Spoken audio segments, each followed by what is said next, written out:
मधून पुण्याच्या भोर वाईलला त्याचसोबत मुळशीमध्ये राष्ट्रवादी स्वबळावर लढण्याची शक्यता आहे। अजित पवारांनी आमदार शंकर मांडेकरांवर याची जबाबदारी दिल्याची देखील माहिती मिळते। भाजपच्या संग्राम थोपटेंविरोधात सर्व झेडपी आणि पंचायत समित्या निवडून आणण्याच्या सूचना ज्या आहेत त्या देण्यात आलेल्या आहेत।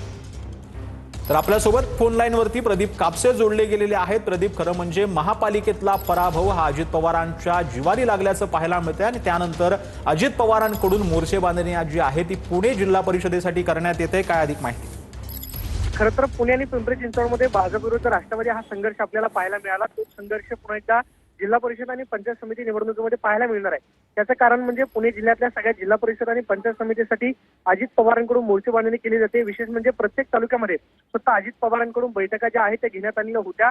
आता अजित पवारांनी भोर, वेल्हा आणि मुळशी या तालुक्यामध्ये थेट शंकर मांडेकर यांच्यावरती जबाबदारी दिलेली आहे आणि जे सध्या भाजपमध्ये गेलेले संग्राम थोपटे आहेत त्यांच्या विरोधामध्ये, भाजपच्या विरोधामध्ये सगळ्या जिल्हा परिषद आणि पंचायत समिती निवडून आणण्याचं सूचना ज्या आहेत त्या अजित पवारांकडून देण्यात आलेल्या आहेत। कदाचित या तालुक्यामध्ये शरद पवारांचे राष्ट्रवादी आणि अजित पवारांचे राष्ट्रवादी यांचं नक्की चित्र काय होतं हे करता फार महत्त्वाचं असणार। मात्र स्वबळावरती अजित पवारांचे राष्ट्रवादी जे आहेत लढण्याची शक्यता आहे।